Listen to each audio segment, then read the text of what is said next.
पौराणिक कथाओं के अनुसार भस्मासुर एक ऐसा दैत्य था जिसको भगवान शिव से वरदान मिला था कि जिसके सिर पर वह हाथ रखेगा वह भस्म हो जाएगा। वरदान मिलने के बाद भस्मासुर अपनी शक्ति का गलत प्रयोग करने लगा। वह स्वयं भगवान शिव जी को ही भस्म करने निकल पड़ा। यह देख करके भगवान विष्णु ने एक सुंदर स्त्री मोहिनी का रूप धारण किया और भस्मासुर को आकर्षित करके उसे नृत्य करने के लिए प्रेरित कर दिया। भस्मासुर बिल्कुल मोहिनी की ही तरह नृत्य करने लगा और इसी बात का फायदा उठा करके मोहिनी के रूप में भगवान विष्णु जी ने अपने ही सिर पर नृत्य करते हुए हाथ रखा और इसी की नकल करते हुए भस्मासुर ने भी अपने सिर पर हाथ रख दिया और हाथ रखते ही वह अपने ही वरदान से भस्म हो गया। लेकिन मोहिनी को लेकर के विष्णु महापुराण में अलग ही उल्लेख देखने को मिलता है। एक बार भगवान विष्णु जी की सलाह पर देवताओं और दैत्यों ने मिलकर समुद्र मंथन का निर्णय लिया। मंथन के दौरान समुद्र से 14 रत्न प्रकट हुए जिसमें लक्ष्मी जी, कौस्तुभ मणि, कल्प वृक्ष, मदिरा, अमृत, कलशधारी भगवान धन्वंतरी,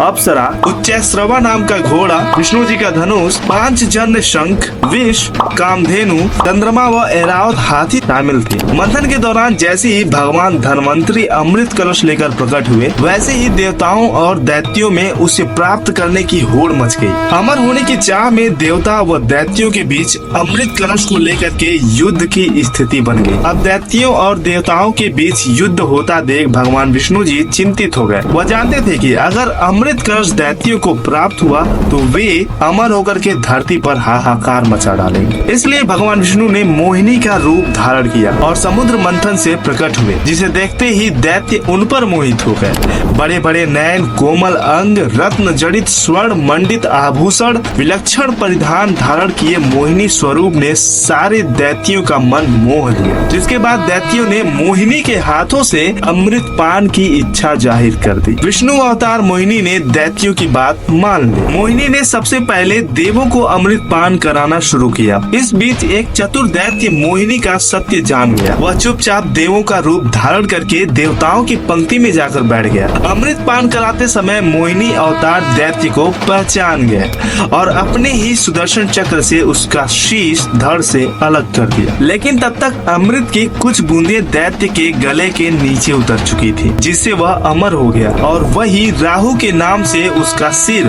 और केतु के नाम से उसका धड़ प्रसिद्ध हो गया। आइए आपको मैं मोहिनी अवतार से जुड़े हुए कुछ और रहस्य भी बताता हूँ। पौराणिक कथाओं में भगवान विष्णु जी के आज्ञा चक्र में निवास करने वाली देवी ही विश्व मोहिनी है, जिनके कारण प्राणी की बुद्धि, स्मृति व मेधा शक्ति होती है और यही देवी नींद, भूख, प्यास को भी जगाती है और साथ ही उनका नियंत्रण भी करती है। ब्रह्म वैवर्त पुराण में मोहिनी को ब्राह्मी शक्ति कहा जाता है, जो ज्ञान का भी स्रोत है। इसी ने रंभा का घमंड तोड़कर उसे ब्रह्म तत्व का ज्ञान दिया था। वायु पुराण के अनुसार मधु और कैटभ राक्षसों के वध से पहले मोहिनी ने प्रकट होकर भगवान विष्णु की मदद की थी। मोहिनी की ही माया से राक्षसों ने भगवान विष्णु से खुद की ही मृत्यु का वर मांग लिया था और सृष्टि की रचना के समय सबसे पहले एक स्त्री का अवतरण हुआ। इसी स्त्री की मुस्कान से प्रेरित होकर इस संपूर्ण ब्रह्मांड की रचना की गई। तो साथियों, ये रही मोहिनी से जुड़ी हुई कुछ महत्वपूर्ण जानकारियां। आशा करते हैं आप सभी को पसंद आई होंगी। अगर और भी कुछ फैक्ट आप जानते हैं मोहिनी से संबंधित तो कमेंट में जरूर बताइए और अपने सुझाव और विचार जरूर लिखिए। कमेंट में हर हर महादेव, ओम नमः शिवाय, जय श्री कृष्णा जरूर लिखिएगा और वीडियो को शेयर कीजिएगा। और ऐसे ही सनातन से संबंधित महत्वपूर्ण, रोचक और रहस्यमयी कहानियां, कथाएं सुनने के लिए हमारे चैनल को सब्सक्राइब कर लीजिए। हम शॉर्ट वीडियोस में ज्यादा बातें करते हैं तो हमारे चैनल को सब्सक्राइब जरूर कीजिएगा। मिलते हैं अगले वीडियो में, तब तक के लिए साथियों हर हर महादेव, ओम नमः शिवाय।